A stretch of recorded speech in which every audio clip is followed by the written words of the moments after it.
So thank you, Prajwal, and welcome everyone. So we are continuing our discussion, the Purusa Suktam. Om Sthapakaya cha dharmasya sarva dharmaswarupine avatara varisthaya Ramakrishnaya te namaha Sudhismriti purananam alayam karunalayam namami bhagavat padam shankaram lokashankaram. We were discussing this Purusha Suktam, and as I mentioned, there are two versions that we are dealing with. The one, primarily the version that is found in the Rigveda Samhita, that is the 90th Suktam, Suktam number 90 of the 10th mandala. And of course, we are also referring to the Yajurveda version that is found in the Taittiriya Aranyaka.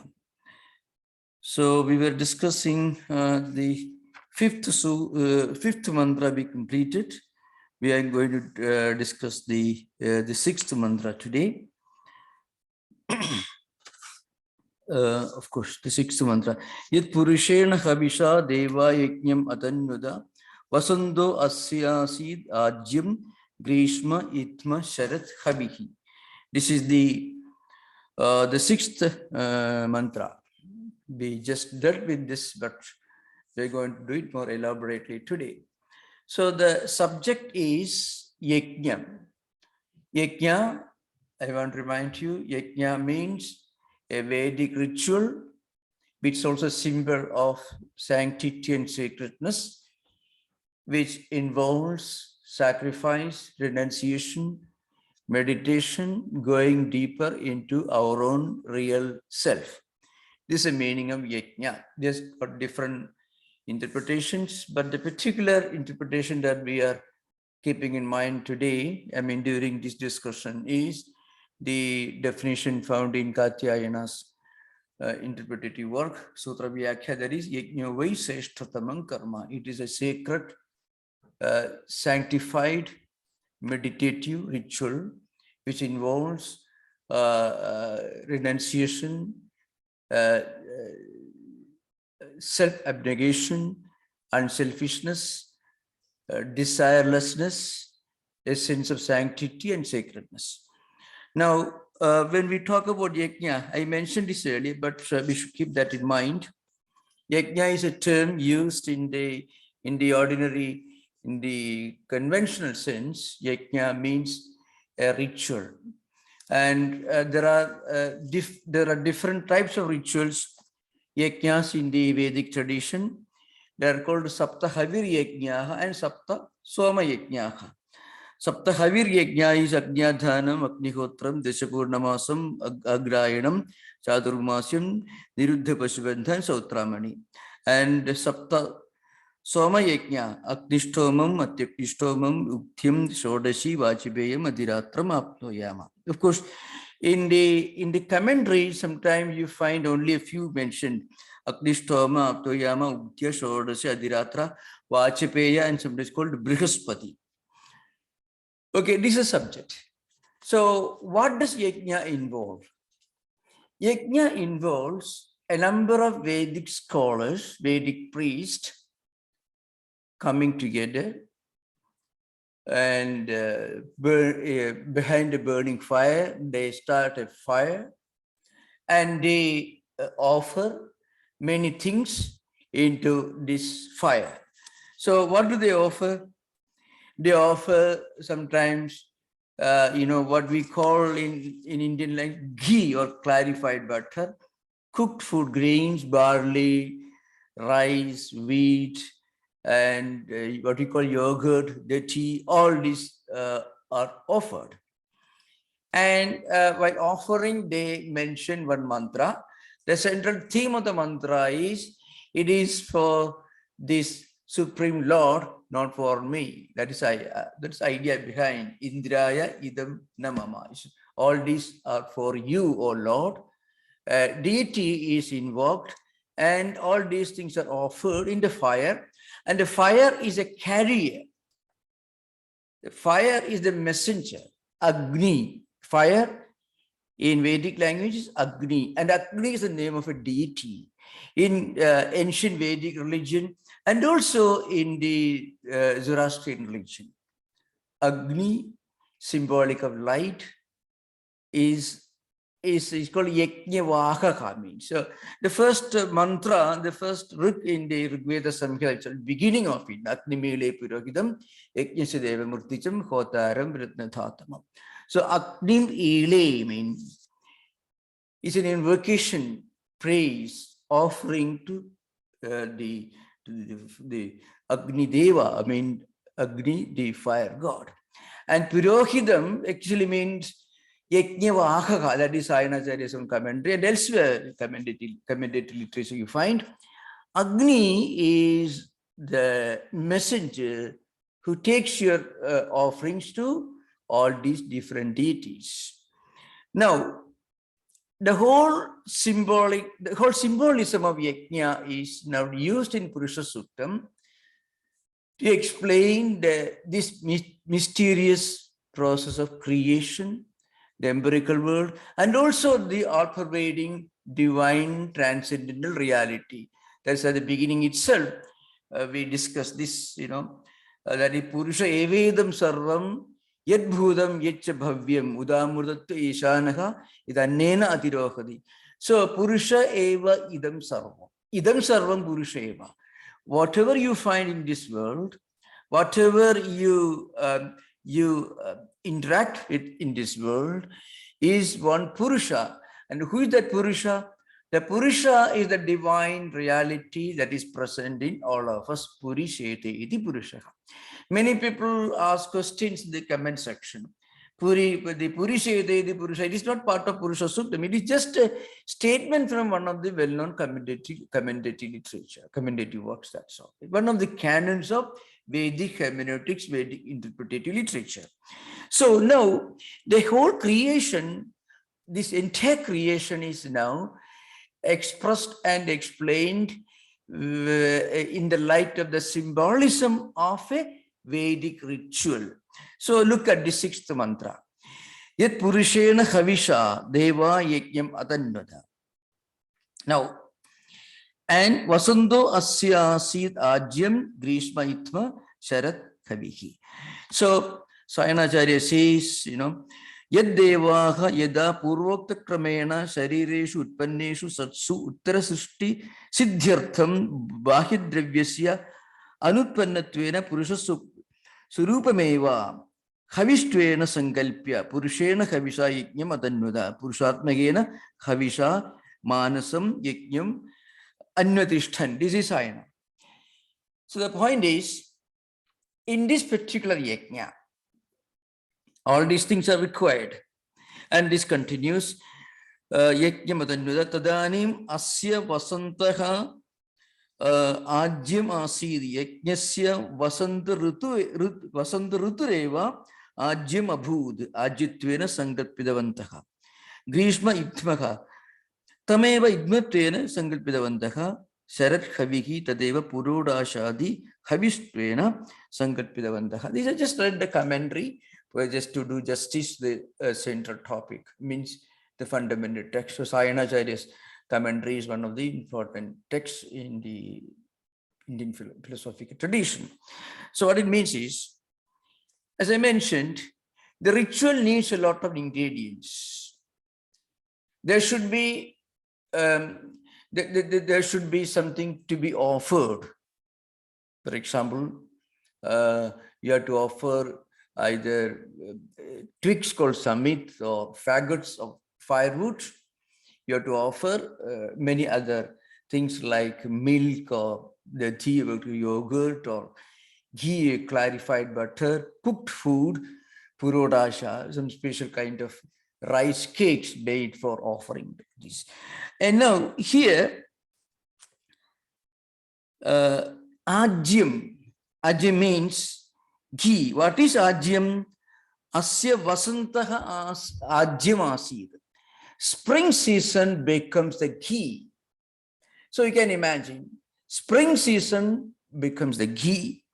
And then Grishma Idmaga. Grishma means summer season. During summer season, trees and firewood all will become dry. So summer season itself is taken symbolically as firewood that is offered in the fire.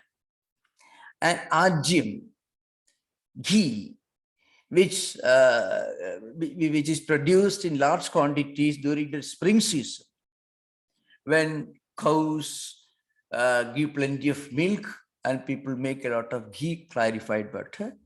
So spring season becomes ghee.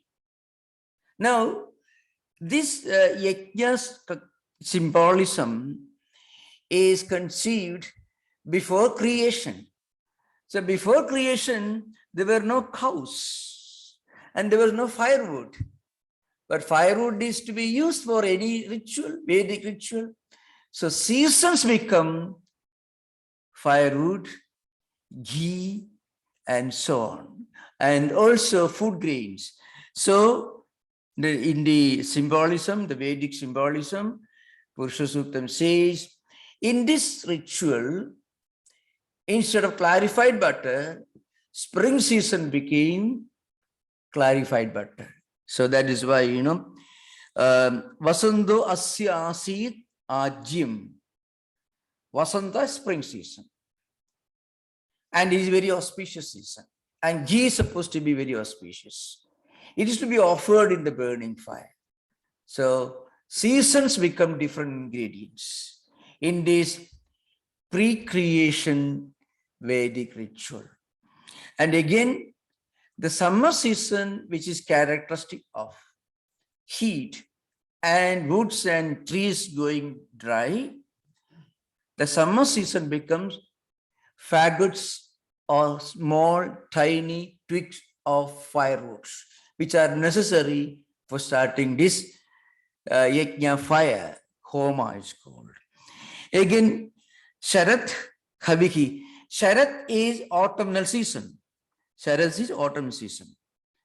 So during this season, a lot of food grains grow in the tropical countries, Indian subcontinent. I mean, of course, it has the geographical and historical and cultural context of Indian subcontinent. So during the autumnal season, it called Sharat. What happens? Plenty of food grains grow.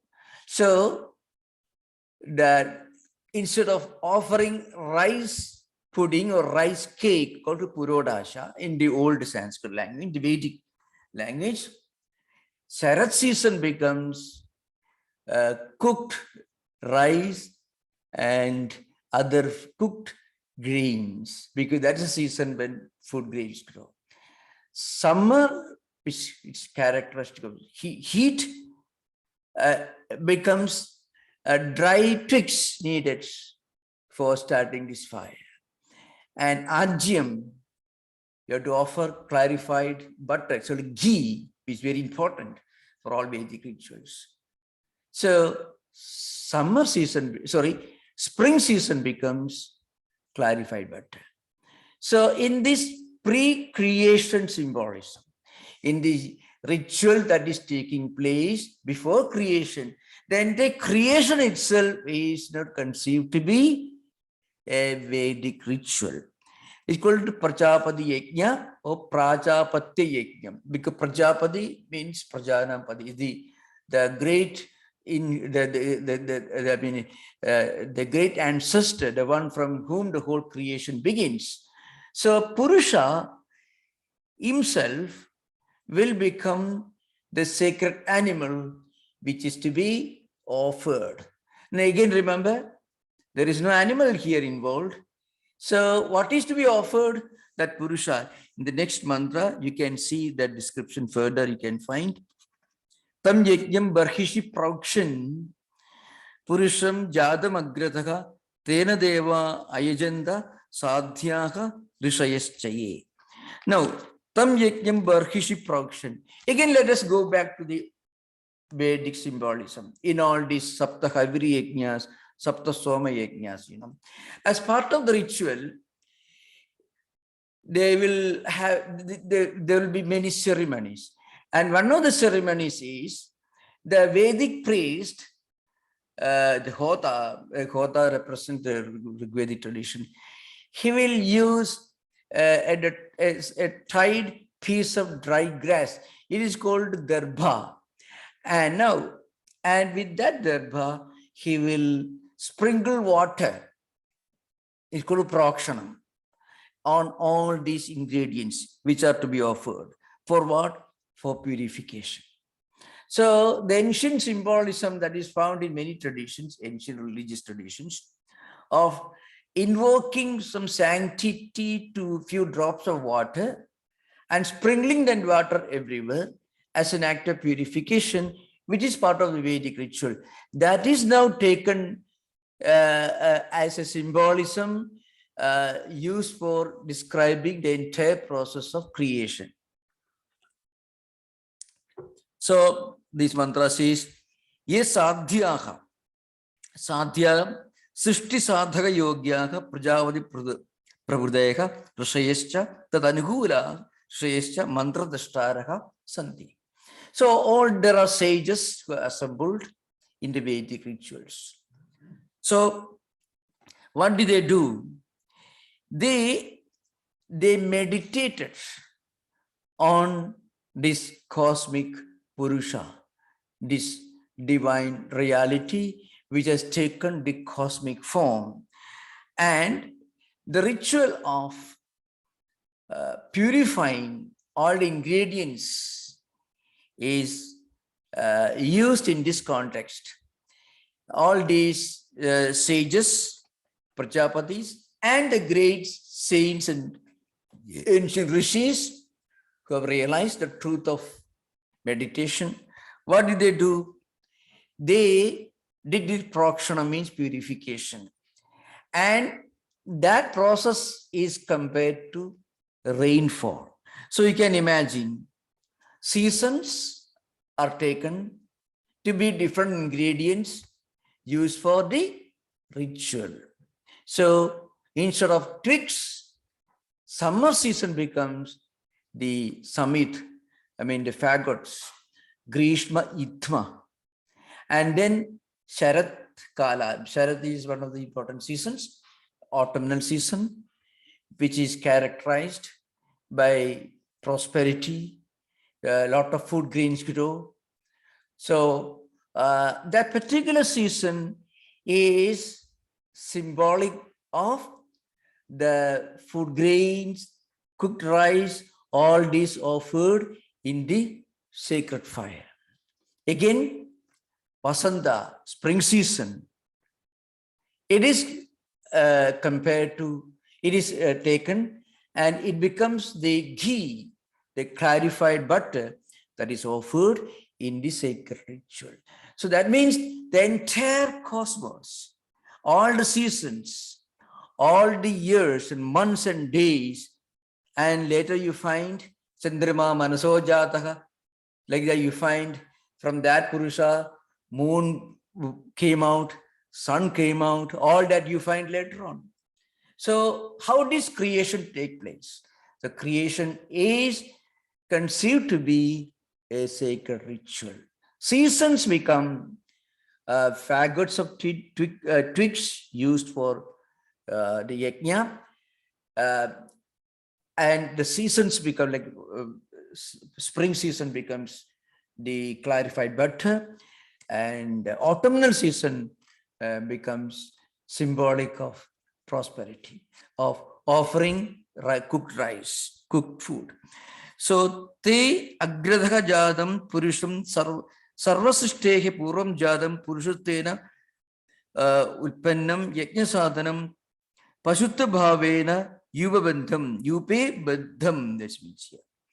Now, this Purusha, in the ancient Vedic rituals, Vedic sacrifices, sometimes they used to tie one yajna pashu to a pole that is kept that is kept near the yajna or the place where the ritual is going on. Here, the cosmic Purusha, this divine reality, is itself becoming the sacrificial animal. And then the sacrificial animal is purified. That is Berhishi production. So it becomes rains. So the priest taking this darbha, this auspicious dry grass, and they dip in water, and the water is sprinkled everywhere as an act of purification to the accompaniment of certain mantras, certain Vedic mantras. This purification, what is it? It is meditation.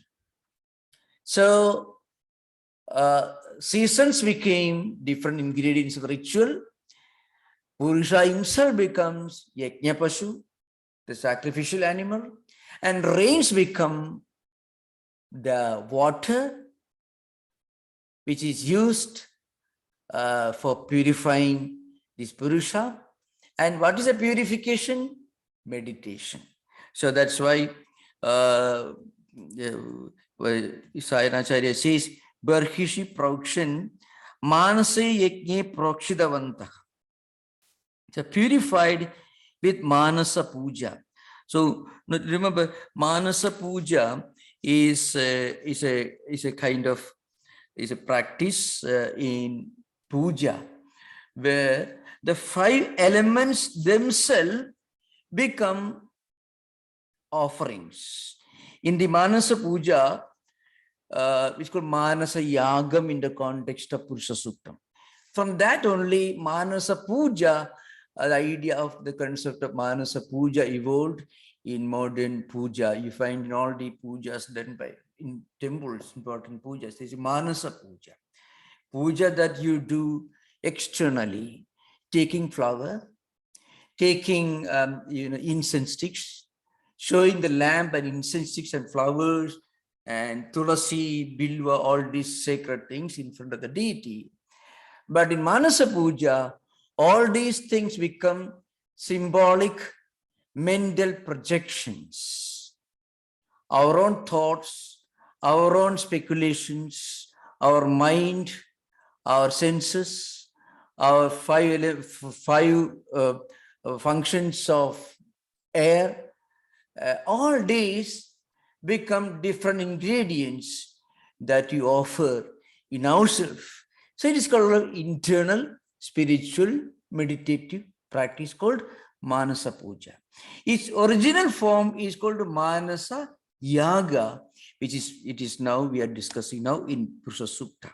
So air, through Vayu, light, that is Agni, and then space, Akasha, water, Jalam, and Prithvi, earth.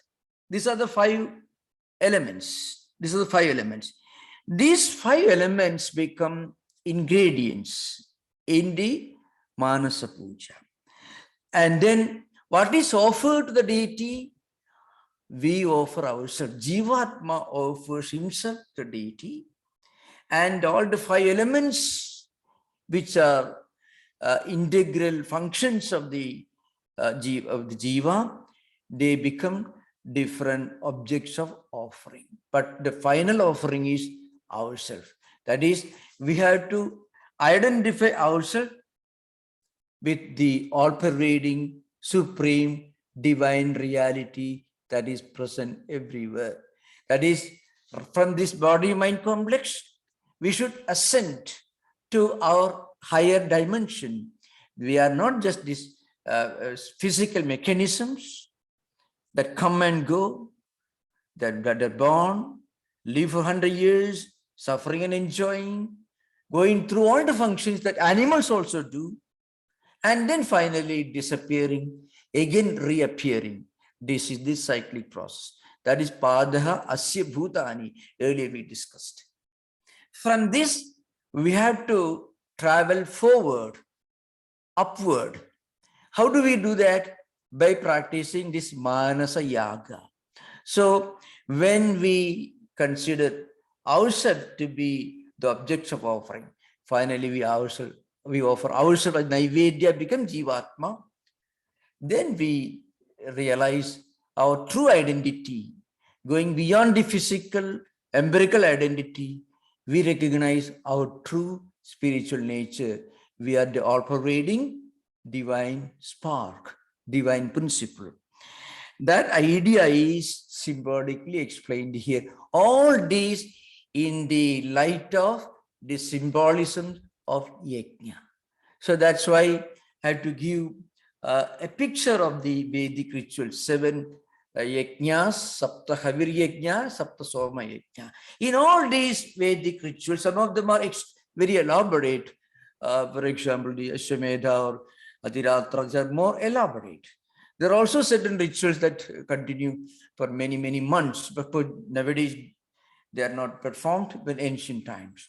But in all these rituals, there are certain essential ingredients required: meditation, purification, and again, this dry wood, samit, and ajyam, clarified butter, ghee, purodasha, that are cooked rice cakes. All these are necessary for the Vedic ritual. That Vedic ritual is used to explain the entire creation and evolution of the universe, and also the ultimate purpose of human life. It comes to the end. That was the last mantra I find. It was the end that comes in the Yajurveda, Krishna Yajurveda version of Purusha Suktam, which is more elaborate, and Vedahemedam Purusham Mahandam Aditya Varnam Tamasah Parastad Tameva Viditya Adimurti Medi Tas Na Anyapantha Vidyati Ayanaya. That is the conclusion. As a result of this purification, this meditation, I have finally realized that all-pervading divine reality, Aditya Varnam Mahandam Purusham Veda, the ancient sage declares. As a result of this meditation, the whole Purusha Sukta is actually a kind of meditation. It's a meditative practice, where every act we do is sometimes compared to a Vedic ritual. All that we do. In fact, in a way, the well-known mantra in the Bhagavad Gita, they called Brahma Yajna mantra. Brahmarpanam Brahmahavi Brahmakno Brahmana Gudam Brahmaivatena Gandavyam Brahma Karma Samadhina. So whatever we are offering, and in that into which we offer, and the one who offers, and the blazing fire into which everything is offered. All these, and the whole the final destination is Brahman only. So that is why Tam Yakyam Barhishi Praukshan. And this purification is done by spiritual disciplines, by performing spiritual disciplines. Barhishi Praukshan. Barhishi actually means in that darbha, in the sacred dry grass.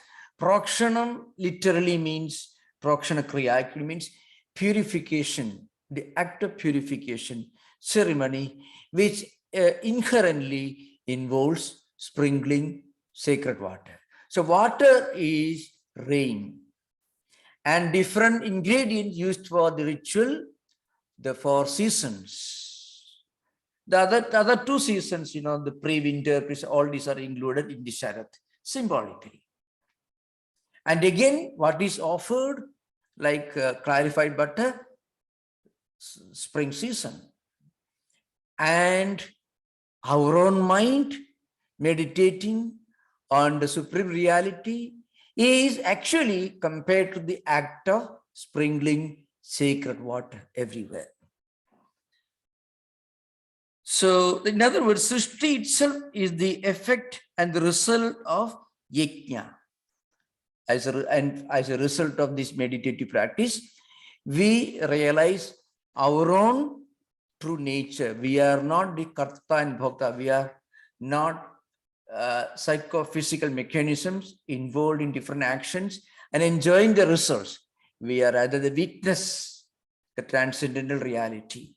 This is the meditative practice involved here. Okay. Now, next mantra is, of course, Tasmad Yajna Sarvakuta Sambhrudam Prushat Ajyam Pashunscha Pasugin Sagin Chakre Vayavyan Aranyan Gramyaha Chaye. So these are again a description of different creatures, different animals which came into existence. Later, you also find a very beautiful symbolic description of the emergence, the creation of different types of human beings with different temperaments, how they emerged from different parts of this cosmic Purusha, the cosmic reality. So eighth mantra is Sarvakutaha. It's a Sarvatmakaka Purushaha Yasmin Yajne Huyede Sa Sarvakut Adrishat. So from this Purusha, which actually the essence of entire Vedic Yajna, all these things, Tasmad Yajnat, Purvokta Manasad Yajnat. So Sayanacharya says it's a Manasa Yajna. This, from this internal meditative practice. So this is how creation happened. So creation is a result of meditation. It's not that God worked very hard to create different animals and human beings. No. God willed, we call Sankalpa. So you can find actually the word is used elsewhere. The word Sankalpa is used here, Actually, Sankalpidavantaha. So you find Ajyam, Yajnasya, Vasanta, Rutireva, Ajyam, Abhud, Ajyatvena, Sankalpidavantaha. Again, Tameva, Idmatvena, Sankalpidavantaha. Tameva, Purodashadi, Havistvena, Sankalpidavantaha. So Sankalpa, what is Sankalpa? Sankalpa is not a voluntary action. Sankalpa involves an act of, let us say, will, but without a deliberate purpose. That is Sankalpa. Because the creation did not take place with a purpose behind. Creation just happened. You can see the God so willed and let there be, okay, that maybe some of these modern over enthusiastic specialists on interfaith religions have superficially interpreted the whole thing. In fact, I tell you, the funny joke, actually, I had to write a kind of rejoinder to a book that's published in one of the Indian vernaculars, where they were an extremely over-enthusiastic evangelical scholar compared this Prajapati Yajna to crucifixion. Of course, people do that, of course, imagination. Certainly, they are wonderful people. They have the freedom to do that. But that is sometimes we do that. We take things from different religions and then we see some common thread. Not actually, we imagine there is a common thread. In fact, there is a common ground for all religions at the spiritual level, not at the level of symbolism. At the level of literature, poetry, symbolism, there may not be much identity. But when we actually practice spiritual disciplines, then we reach a point of experience. At that level of experience, you can see there is a common ground. As Sri Ramakrishna could see the same truth in all religions, but that was a vision from the spiritual perspective, not from the philosophical or ritualistic perspective. Anyway, so that's a different subject. Those who are interested, you can ask this question during interaction. Most welcome. So the point here is, the whole thing is, the whole creation is now is expressed as Sankalpidavanda. All these ritualists, they willed. So Sankalpa, as I mentioned earlier, Sankalpa is not a deliberate action. It comes involuntarily. Something that comes to our mind and it becomes a reality. So in that sense, perhaps, the Purusha Suktam has got a deep symbolic meaning. So now we are coming to the subject. Other animals also came into existence. So you can imagine the the description. Vayavyan, Aranyan, Pashun. You see, different animals which live in the air, and also different animals like, for example, these cows or deers, which are able to live in this world because there is air. So Vayavyan, Aranya Bhavan. Aranya means those who live, they are born and live in forests. And Gramyan, those who live in villages. So Pashun and Harinadin, I mean deers, Chakre, Ulpadidavan, means all these animals also came into existence. Animals that live in forest, that live in villages, and also those who live in air, like birds, they all came into existence. It's a simple description, nothing profound in that. Tatha ye cha gramyaha gavashwadeha. So cows and horses, they're gramyaha, they live in villages. They are not wild, they are animals that live with human beings. Tanapi chakre ulpadhyavadaha. So this continues. Again, tasma yajna sarvahuda rucha samani yajnire chandamsi yajnire tasmat yajus tasmad jayada. And then later on, of course, other creatures also came into existence. And then what happens? From them, Rigveda came into existence. Yajurveda came into existence. Samaveda came into existence. Atharva Veda came into existence. And also 4 Vedas. And then 6 Vedangas, Shiksha, Kalpam, Vyakarna, Niruktam, Chandasa, Jyotisham, all these came into existence from the same Purusha. So the whole creation is a meditation, it's a meditative process.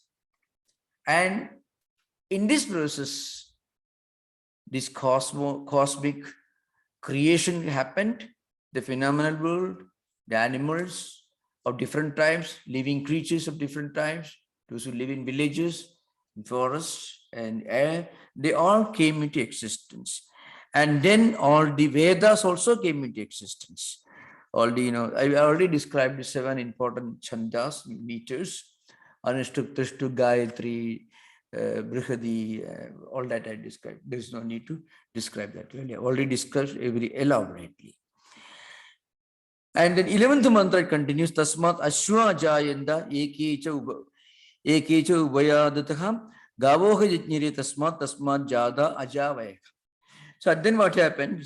The description continues. Of course, yeah.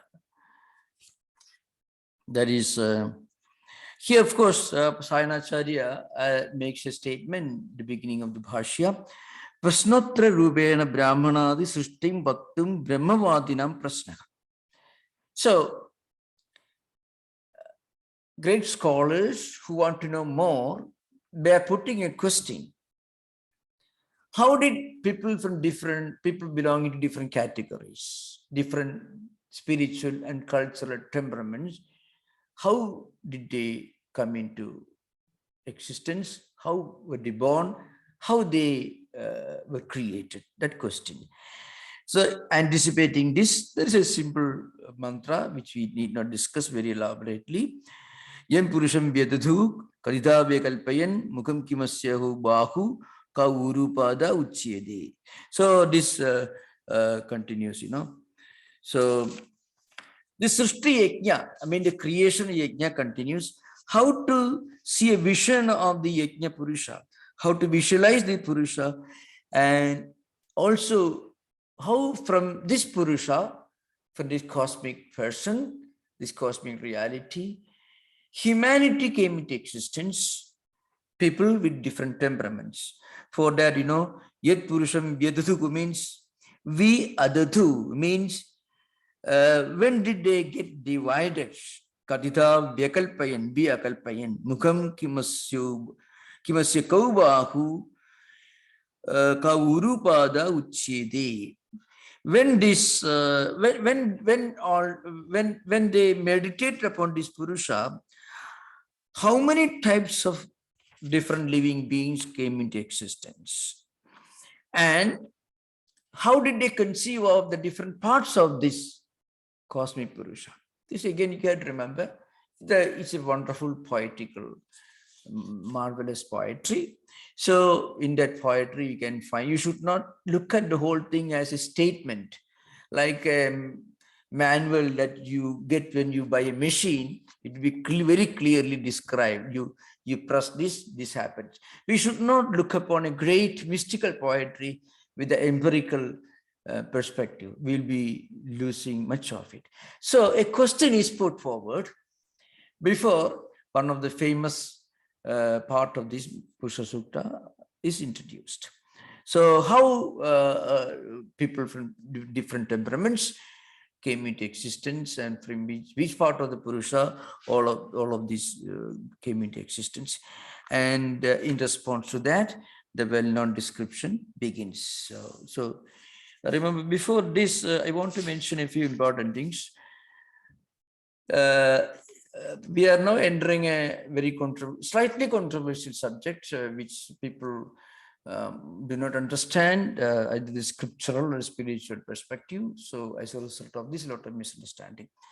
Brahmanosi mukhamasid bahu rajanya kritaha uru tadyasya isya vaishyaha pabhyam sudro ajayata. This is a well-known verse. Of course, there are slight differences. For example, in Atharva Veda, madhyam tadasya yad vaishyaha. So the third part, the third line could be different in the Atharva Veda. So I shall first read the Anvaya called the prose order. Anvaya tesham prasnanam uttarani darsayati. So the answers are given. Brahmanaha asya mukhamasid prajapadehi mukhad utpannaha rajanya bahu kritaha bahutena nishpaditaha bahubhyam utpaditaha. Tad asya yad uru tadanim prajapadedyo uru astam tayohu vaishya utpanna urubhyam jataha. Tada asya padbhyam sudra ajayata padbhyam sudra utpanna. Okay, now here Brahmana, Kshatriya, Vaishya, Sudra, these terms are used here. They do not refer to casteism. They do not refer to any kind of privilege system based on birth. They refer to certain unique human temperaments, human characteristics, which are common in all countries, all societies, all tribes. Everybody, even within your home, you may find these four groups. Suppose the father may be active. There are in many families some 90-year-old people more active, but maybe a 20-year-old young man may be reading Sermon on the Mount, or maybe meditating. A 90-year-old grandfather will be active, cutting wood and going about. You can find. So where do you draw the line? The son is a Brahmana and father is a Kshatriya. You can say that. Mother may be running a shop in the city. She is a Vaishya. So remember, it is not the description of any kind of privilege system based on birth. Not at all. And I cannot refer a greater authority than Shankaracharya, who is the archetypal custodian of everything that is orthodox and traditional in Hinduism. And as for, I mentioned earlier, actually, one of our well-known friends wanted, I gave to one of our friends here what Sister Niveda had to write about Shankaracharya. A greater estimate cannot be written by anybody. And it came from a firebrand Irish lady who was almost a revolutionary in Northern Ireland. So that's the estimate of Shankaracharya. So humane, so philosophical, so spiritual, and such a unique person. And she says this is a person we can only see from a distance but can never understand. That's how Sister Niveda writes about Shankaracharya. What does Shankaracharya says about this? So he says, this well-known verse in the Bhagavad Gita, Chadurvarnim maya sustam guna karma vibhagashaka tasya kartaram abhimam siddhi vidhi akartaram avveyam. So the verse, Chadurvarnim maya sustam guna karma vibhagashaka.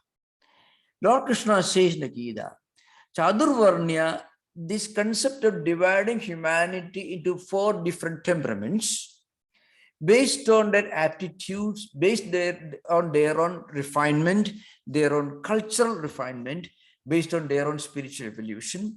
It is my work. And tasya kartaram abhimam vidhi akartaram avveyam. It is a permanent status quo situation in all societies, in all families, in all countries. And now, what does Shankaracharya say about this? Just listen.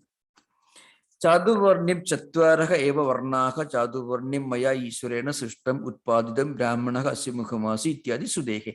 The Shankaracharya refers to this particular mantra that we are discussing right now. We are discussing brahmanasya mukhamasi bahurajanyakruta. That well-known mantra in the 90th Suktam of Rigveda, 10th Mandala. That's what Shankaracharya is referring to. The same subject we are discussing now, Shankaracharya is referring. And you will remember he was not an ultra-modern liberal person. He was the champion of all that is orthodox and traditional Hinduism. What does he say? Guna karma vibhagasho, guna vibhagasha, karma vibhagascha, gunaha sattva-rajas tamamsi. So the whole thing is a matter of dividing, analyzing, studying humanity based on their natural characteristics, and also how those characteristics express themselves in their actions. So these are 2 important criteria. One, the natural temperament and characteristics, and how that temperament expresses itself in their actions. And he says, Tatra satvikasya sattva-pradhanasya brahmanasya shamo dama tapa ityadini karmani. So who is a brahmana? Brahmana is a person who has got all these qualities: self-restraint, self-control, maturity, all these qualities, patience, a natural aptitude towards spiritual, philosophical, contemplative activities. That is Sattva-guna. So such a person in whom these characteristics are predominant is a Brahman. That's the idea behind. So it's a very, now you can imagine, of course, this is more of a matter of political and sociological controversies, which I don't want to discuss. So how a great idea which is being described in ancient Vedic tradition is hijacked and misunderstood and misinterpreted. It's common in every family, in every culture, every society you can find. There are people who are contemplative by nature. Given a chance, given an opportunity, they will rather read something, contemplate and meditate. Not too many, but a small number of people will be endowed with a dominant sattvic temperament. In all religions, in all societies, in all countries, in all families you find. Even San Francisco city also you find. A small tiny percentage, maybe 0.0002%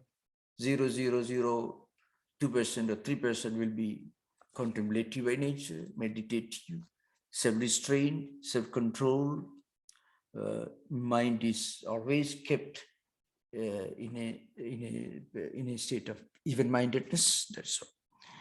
Tatra satvikasya sattva-pradhanasya brahmanasya shamo dama tapa ityadini karmani. That's it. Then what about the next category? Kshatriya. Mostly it's active people. Sattva-upasarjana raja-pradhanasya kshatriyasya shaurya teja prabudini karmani. Okay. Second category. There are those who have got more of, let's say, Rajoguna. They're very active. Very active. But they have got sattva guna because they may have justice and fair play. They may have sense of moderation, a sense of propriety, but they won't be spending a lot of time in meditation. So they will be called Kshatriyas. So they are not bad. They're also good people. But they would, given a chance, they would rather do something with their body and mind, something that will help them to become dominant in society and country. There more dynamism, more activism you find. So they have got sattva guna, only a small percentage, but mostly they have got raja guna, more active. This idea behind. And then, of course, so the discussion continues. Again, then there are those who have got a lot of Rajoguna, very active, very dynamic, very efficient.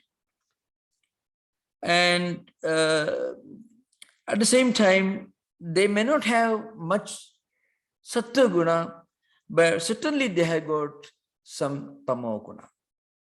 So there are a lot of Rajoguna, very active business people, traders, farmers, they're very good people. But you ask them, you go and meditate, they would say it's a waste of time. They would rather spend their time in things which are so. It's not that anybody is bad or anybody is good, not at all. Anybody is superior, anybody is inferior. What it means is, this is what you find in human temperament, human society. It's a very, very, very profound, very natural, very rational analysis of the human nature. And also in his commentary, Shankaracharya says, every person should try to increase more and more the sattva guna. A person who is very lazy should try to become active. And when he becomes active, then he should remember, well, action is good, but that's not enough.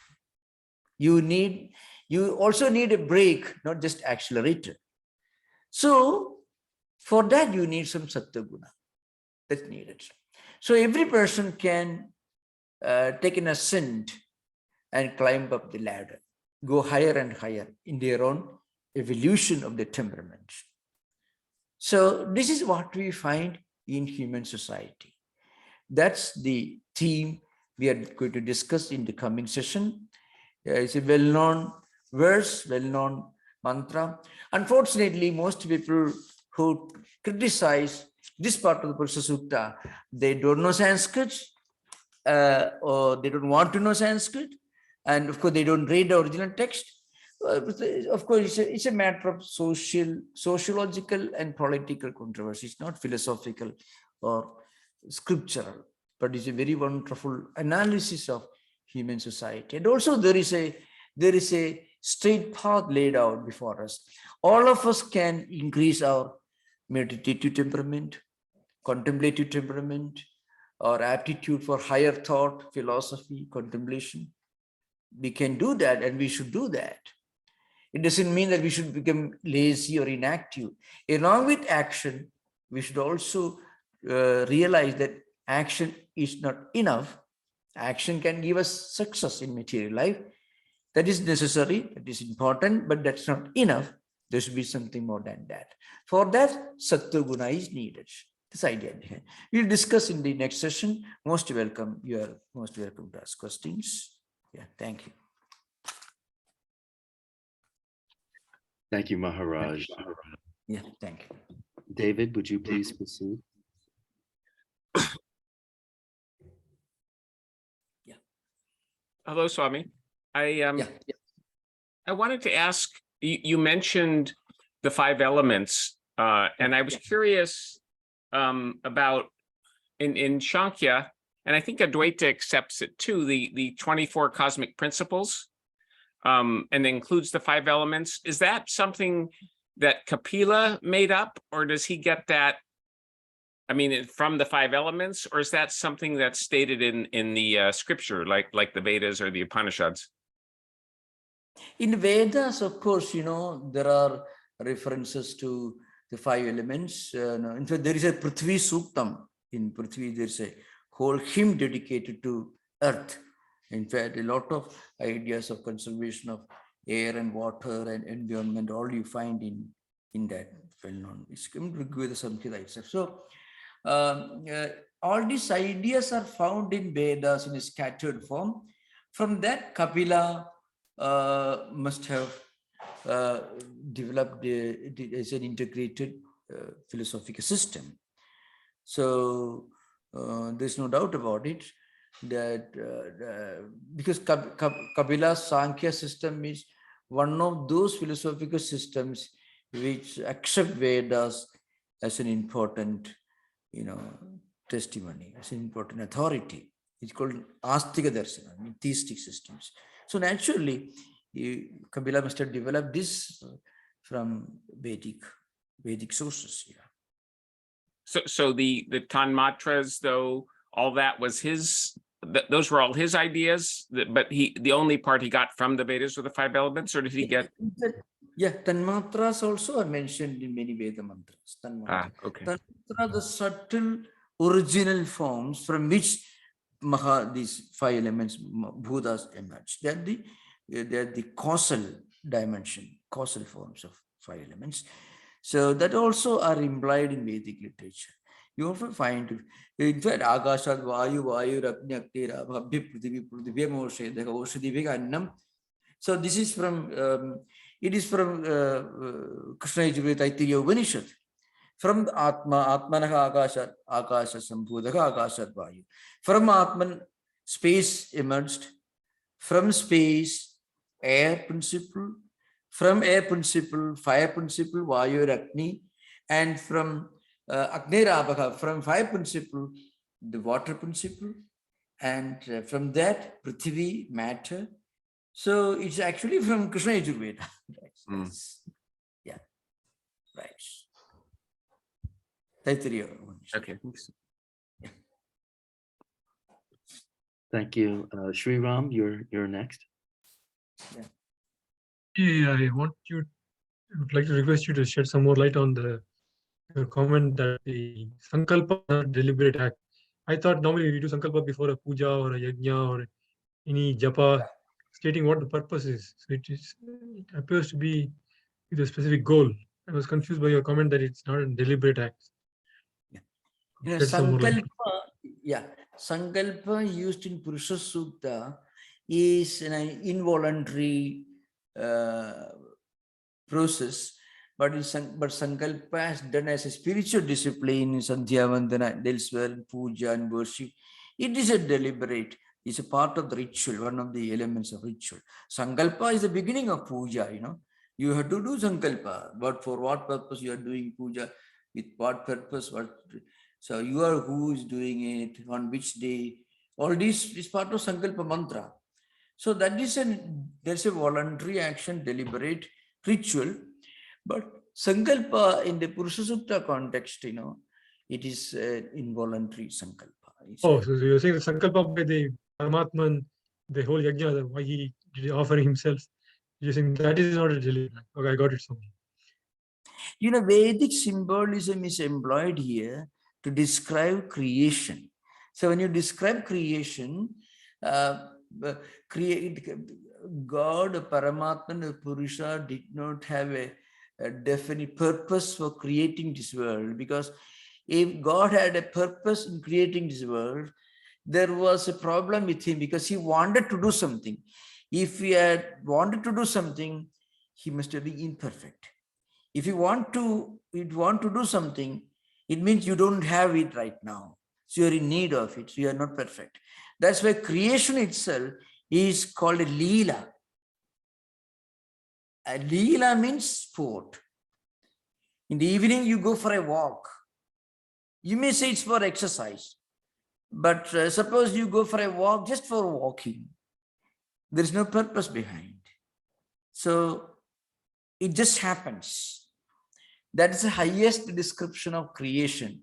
In fact, it is Lokavattu Leela Kaivalyam, Brahma Sutra is the Badrayana Sutra. So creation can be ultimately explained only as a purposeless act of sport, not a deliberate action.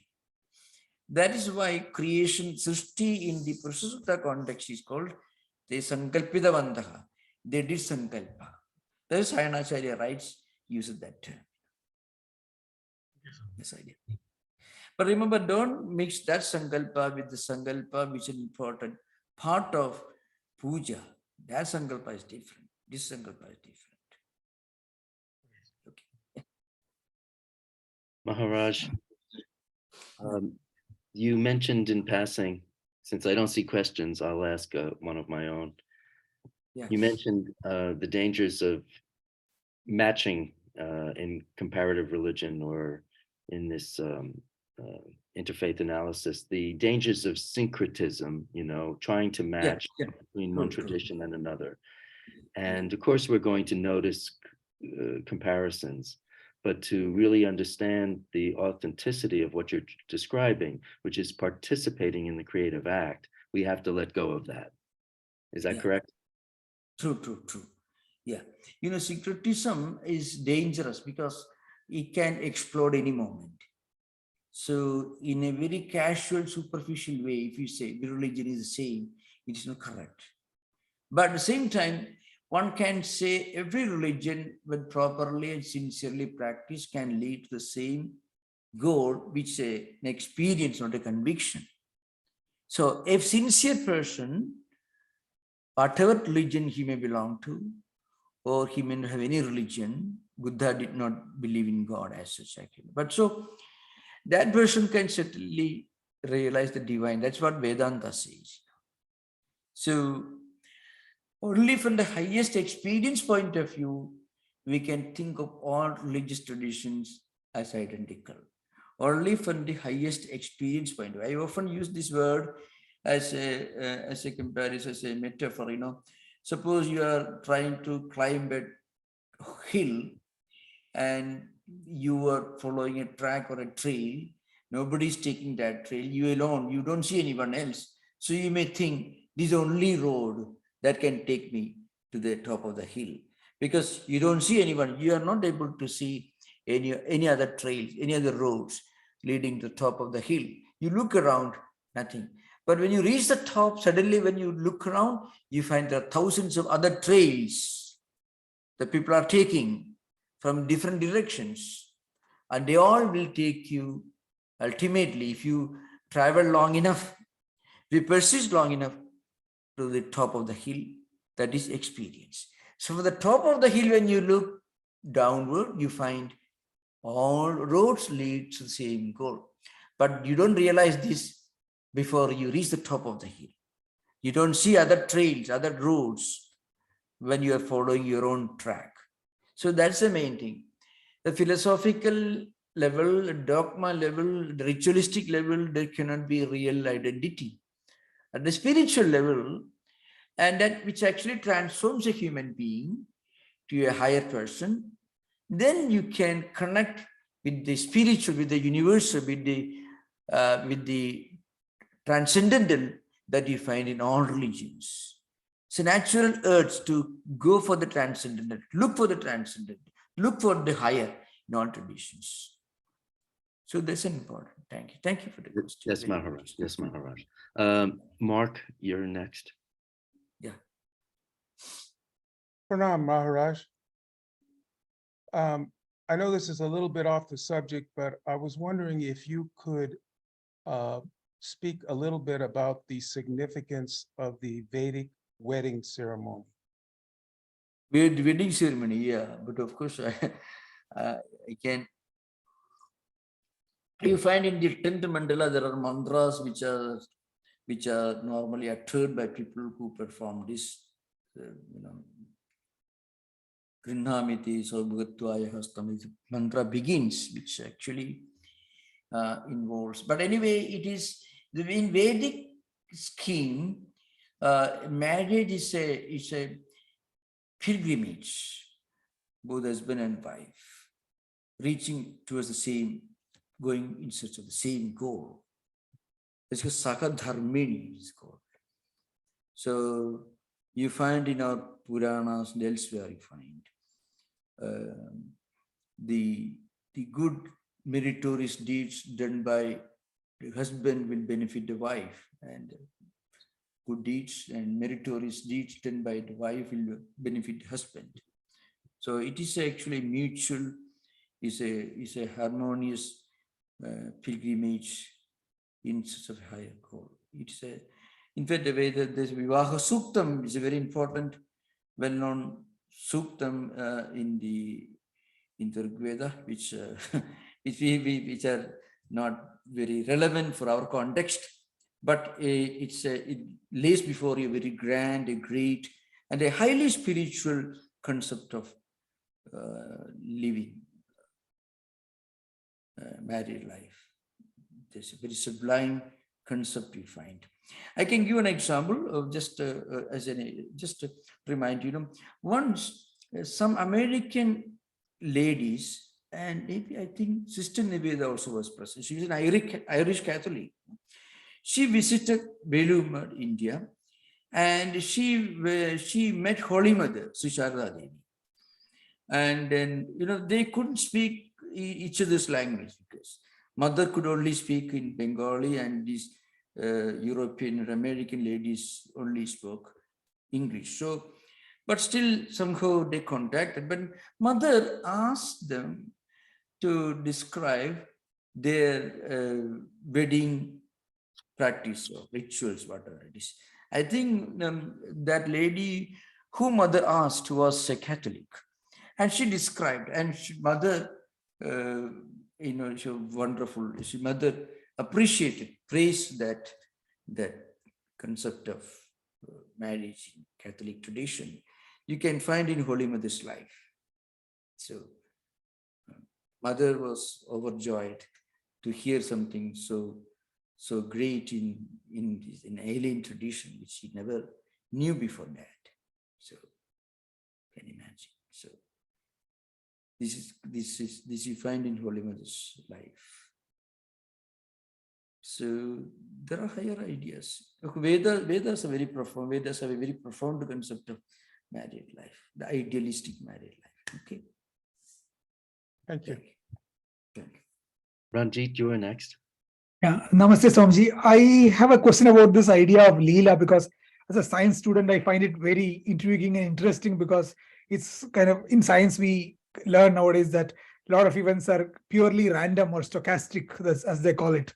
So, and this idea of Leela has occurred to me that it is somewhat resonating with that. So my question is, where is the first time this idea of Leela appearing? Is it in Vedas, or is it in some after that? Where do we see this idea of Leela first time? Yeah. Right. Of course, this is a Vedantic perspective, Advaitic perspective. From Advaitic perspective, this world is not absolutely real. Because in Vedanta or Advaita Vedanta, anything that is to be called absolutely real, Paramarthika Satta, should exist without any change in the past, present, and future. Without any change, it should remain the same in the past, present, and future. Called Shadvikara Atida Trikala Abhadhita, means not affected by the changes in the past, present, and future. Now, this world in which we are living, the entire cosmos universe, doesn't qualify for the status of absolute reality from that criterion. It changes all the time. Maybe Earth will be different after a few millions of years. It will be different. Several billions of years ago, it must have been different. So the point is, anything that changes is not absolutely unreal, because we interact with this world. We interact with the world. So it is not absolutely unreal, but because it changes, it is not absolutely real either. It's called mithya or maya. There's a real meaning of it. So how do you explain this world then? So it is explained in the light of a magician playing a magic in the presence of a king. That is a very wonderful graphic description in the Mandukya Karya Bhashya by Shankaracharya. That is a very famous passage. So a magician comes to a king's court and he starts playing his magic. And suddenly, these people, onlookers, they are deluded into thinking that somebody is calling the magician to go to heaven, and there's a war going on between the demons, devas and asuras, and then he has to go and assist the devas in their war against demons. All that, all magic, just delusion. And then a lot of fighting going on. They hear a lot of noise. They're terrified. And after some time, everything disappears. The magician is standing there. Bhumishto tishtadiva, Bhashkara says. He's standing there as a witness, not without anything. But no, you cannot say that magic was unreal, because for a few minutes, at least, they thought those things were happening. But before the magician came, those things were not happening. And after some time, when the magician actually, when all this magic stopped, then also it was not happening. But in between it was happening. So what does it mean? Not absolutely unreal, but not real in the true sense. A pot is not absolutely real, because a pot was clay before the pot maker made a pot. And if you break it, it goes back to clay. A goldsmith makes a necklace. It was something else before he made a necklace. And if you melt it again, it becomes something else. But again, you cannot say the pot is unreal in the absolute sense, because you store water in the pot, you use it for your domestic purposes, you wear a necklace on your neck, you can't say it is unreal. But then it's not real in the absolute sense, because it becomes something else after some time.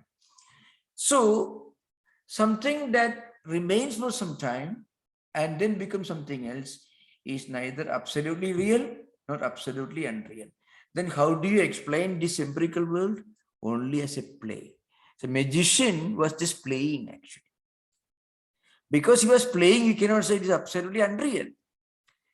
See, if you go to Disneyland or Disney, these places, 3 hours you pay $100, 3 hours you see all these things happening. For 3 hours, if you believe it's all unreal, then you are wasting $100. For 3 hours, when you are within the hall, you think all these things are real, what you are seeing in the Disneyland. Because at that time, you movie also. When you're seeing the movie, at least for 3 hours, good movie I'm talking about, that can really absorb you, a good movie, it is not absolutely unreal, because it is happening for 3 hours. It was real, as if it was real, as if it were real. That's a real description of Jagat. So remember, it's a great misunderstanding. Shankara, Vedanta say the world is unreal. I am not here, you are not here, the mic system is not here. No, Vedanta doesn't say that. Vedanta only tells you the mic system will not be here after 1 billion years. That's all. That's what it says. It is not eternal in the absolute sense. So then what status do you give to this world? It's really not unreal in the absolute sense, not real in the absolute sense. It is a play. The Logavatu Leela Kaivalya. That is the Badrayana Sutra, Brahma Sutras. So this Leela is there in Upanishads also. But in the Upanishads, have they described the word, used the word Leela and described it?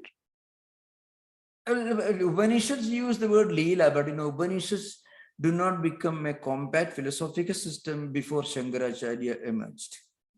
Upanishads become a compact philosophical system only with Shankaracharya's commentaries. First commentary on the Vedic literature in a philosophical perspective. So there are, of course, there are many passages where it is implied, it's clearly stated, but becomes a definite philosophical, a compact philosophical system only in 8th century AD. That's the idea behind it. Thank you.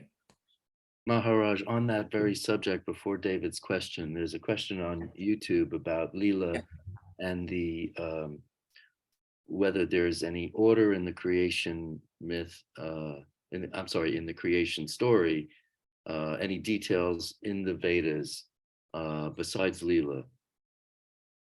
There are many passages. On the creation. sequence of creation. Yeah. Sequence of creation. Yeah.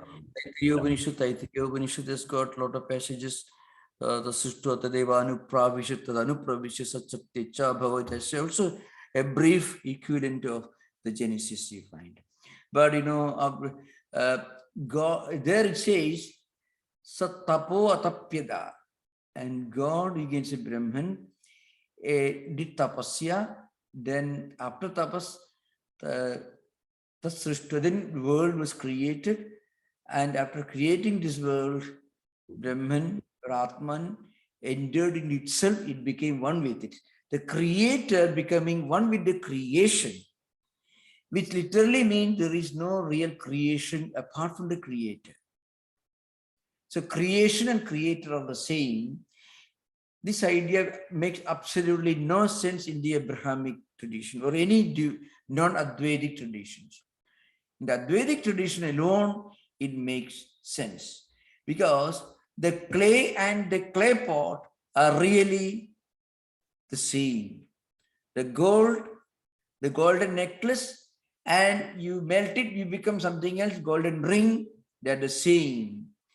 So the point is, non-Advaitic philosophers bringing the idea of Vyavahara Buddhi means practical utility.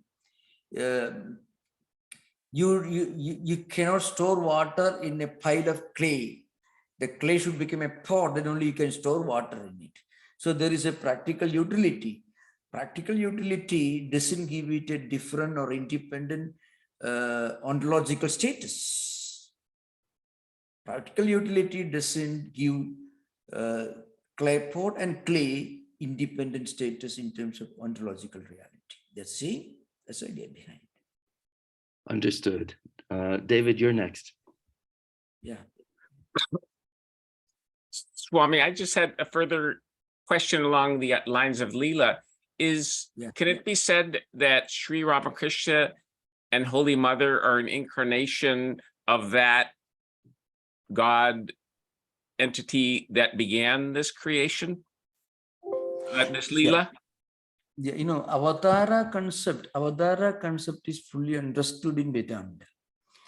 Avataras are special manifestations of highly elevated divine personalities who come from time to time. That's the only concept we can think of it. Swamiji compares with big waves in the ocean. Big waves in the ocean. Personally, big waves are part of the ocean, but big waves are certainly different when you see them 100 meters tsunami. It's different from the water in an ocean, which is calm and quiet, different.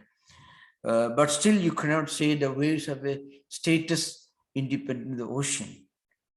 But they are not identical, again, at the empirical level. But they are not different at the absolute level. Same water constitutes the 100 meters wave. But then, at the same time, they're different. So, Avadara idea can be fully accommodated within the Advaita system. This is an important thing. Swami Vivekananda, he makes a famous statement. The difference between an amoeba and a Buddha is one of degrees and not of kind. An amoeba, the manifestation of the divine within, is very feeble, very little. But in a Buddha, when he used the word Buddha, we are not sure whether Swamiji was talking about Gautama Buddha or the Buddha in Sanskrit means the enlightened one. So the difference between an enlightened spiritual person and an amoeba is not one of kind, but one of degrees.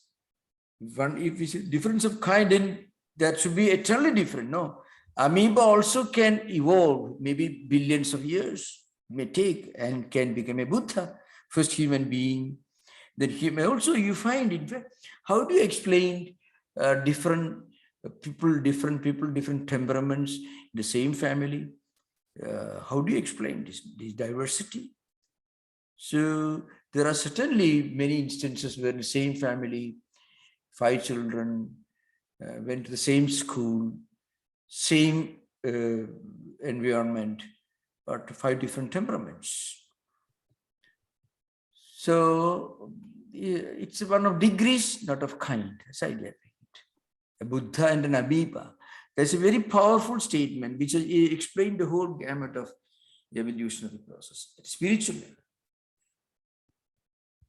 Swami, will you, as part of this series, be talking more about the concept of Avatara, Leela, and Advaita? Is that? Certainly, I have plans to take up Bhagavata Purana because it's one of the most important devotional classical works, very unique work.